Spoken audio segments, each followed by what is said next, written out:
Ladies and gentlemen, welcome to the Rogers Kakasungura YouTube channel. Big thank you to each and every one of you for your continued support. If you're watching this video, kindly take your 1 or 2 seconds, click that subscribe button, and remember to turn on your notification bell. And the only way you can support me is by clicking that subscribe button. And of course, if you can give us special thanks, there is a button down there on the dislike section, and there is thanks. Click that button and follow the procedure. Back to the Kenyan politics, and as usual, I will be mixing Swahili and English where necessary, ladies and gentlemen. There has been fears about the Kenya Kwanza government from the signs and symptoms they have exhibited. You know, Waswahili husema dalili ya mvua kawaida huwa ni mawingu. So before the rain falls, the first thing we see is the clouds. The same happens to the disease. Before you are tested for the actual disease, there is what we call signs and symptoms of that particular disease before you go to the lab for you to get tested. The new Kenya Kwanza government has begun to exhibit funny characteristics which have left Kenyans with more questions than answers. Now, before I proceed, I want us to take a look of this video of the president, and he was speaking during the launch of the Nairobi Securities Exchange. He got an opportunity to address the nation, and this is what he had to say. We cannot be lamenting about the law. It is in our power to change the law. We don't exist to obey the law. The law exists to serve us. If it is not serving us, we change. If it is not, if we cannot change, we repeal, so that we give ourselves the latitude to do the right thing. Ladies and gentlemen, when I was listening to this video, at first I thought my ears were lying. I repeated it several times, trying to understand what it means and what it really insinuates. Those statements, to me, I didn't take them lightly. Why? Because this is the president who is speaking, the custodian of our constitution. The statement raises alarm, and it creates more harm than good in a leadership whereby the Senate is already captured, the Parliament has already been captured, the National Assembly. The judiciary also looks like it has been captured. Now, when a president speaks such a statement from his own mouth, it leaves Kenyans thinking what could be the next move of this step. Now, there are points I picked from this video. Number one, the president said that as a country, in whatever we do, by all means, in whatever way, in whatever formula, we must have the results. And in this case, it means positive results. Point number two is saying we cannot keep lamenting of the law. Right? As a country, we cannot keep at all. Remember, Ruto at first was against to change the constitution, and he used that as a tool to access power. He pinned down Raila Odinga because of intentions to change the constitution. He pinned down Uhuru Kenyatta because he was supporting a candidate who had intentions to change the constitution to fit and solve the political violence we have been witnessing since the independence. Now he says we cannot keep lamenting about the law. What are we supposed to do? The law is in our powers to change it. Yes, that is Ruto. That he is saying the Constitution of Kenya is in our powers to change it. And he says, as a country, we do not exist to obey the law. So, any Kenyan right now, from the president's mouth, we do not exist to obey the law, and instead, the law should obey us. That is the simple meaning of that statement. And he said, if it's not serving us the way we want, so if the Constitution of Kenya is not serving the Kenya Kwanza government as they want, the only option is not for them to obey the law, but the law to obey them.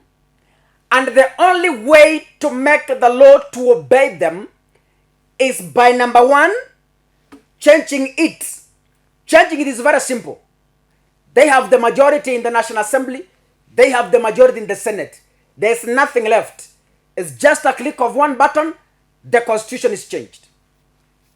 Number two, he used a term that I'm going to tell you the meaning. Apart from changing the Constitution, the president said, we repeal, R-E-P-E-A-L, repeal. When I was consulting my Oxford dictionary, the meaning of the word repeal as outlined, it simply means, I'm going to read it exactly the way it is in the dictionary. It means the action of revoking or annulling a law or act of parliament. You heard it very clear, right? So, in simple terms, the president is telling Kenyans that as a government, if the law does not serve us the way we want, it is time to revoke it. What is the responsibility and the biggest role of the president? The biggest role of the president is to safeguard and take care of the Constitution. The same president who is a custodian, the same president who we believe the power has been invested on him to take care of our Constitution, is telling us that if the Constitution does not serve us the way we want, because we do not exist as citizens to obey the law, what we can do is to change it. Or if we cannot change it, we repeal. And repealing means we revoke. Revoking means killing the Constitution completely and burying it so that it doesn't exist. To me, this is a very dangerous and delicate statement. Now, before I proceed, I want you to listen to William Ruto himself in another second video before I proceed. This is William Ruto speaking when he was the Deputy President of the Republic of Kenya. Can we have a look at this? Na mimi nataka niwaulize watu wote, hasa sisi tulio katika uongozi wa serikali, tujue ya kwamba Kenya ni nchi inayoongozwa na sheria, na nchi ambayo inafuata sheria ni jukumu la kila mmoja wetu kuhakikisha ya kwamba tunafuata sheria, na sheria haijui mkubwa na mdogo. haina kabila, haina dini. Sheria ni sheria, na kila mmoja wetu lazima tufuate sheria na tuweke taratibu ambayo kila Mkenya ambaye anaheshimu sheria yeye anapatiwa heshima yake. We have a cardinal responsibility to respect, because this is a country of law. Kenya, the foundation of our nation, is the foundation built on the rule of law. And every public officer have their responsibility, individual and collective, to make sure that this country is built on the firm foundation of the rule of law. And even when we go to the realm of court orders, it is the responsibility of every public officer, individually and as a government. The Jubilee administration respects the rule of law and respects every court order issued by a competent court of law in Kenya. And we want to say categorically that any public officer who disobeys the law, who disobeys court orders, they will carry their cross individually.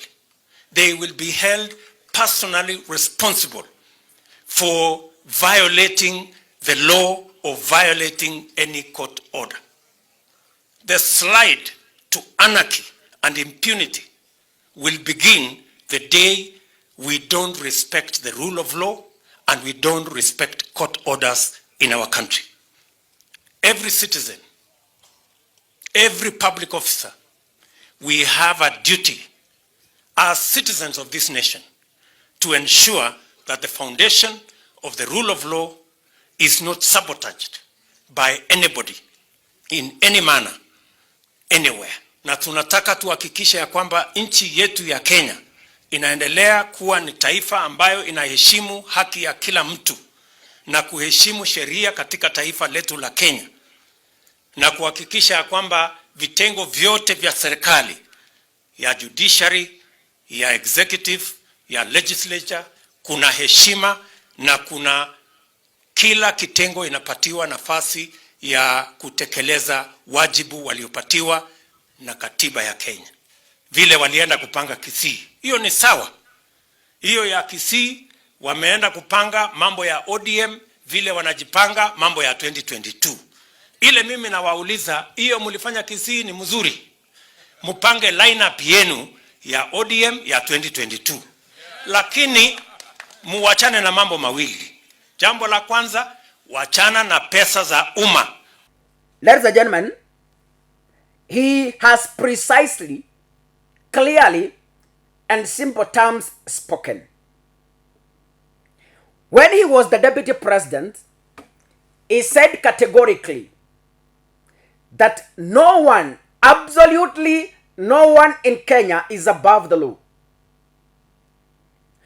And our responsibility as Kenyan citizens is to obey the law to the letter and obey its orders. To obey the law as it is and obey the judiciary by obeying their court orders. What has changed? That now we are being told we do not exist to obey the law. The law exists to obey us. And if it doesn't, we change it. Or we repeal, meaning we revoke or we scrap it. Now you know where we are heading to as a country. They have the majority in both houses. Now you know where we are heading to, ladies and gentlemen. Expect.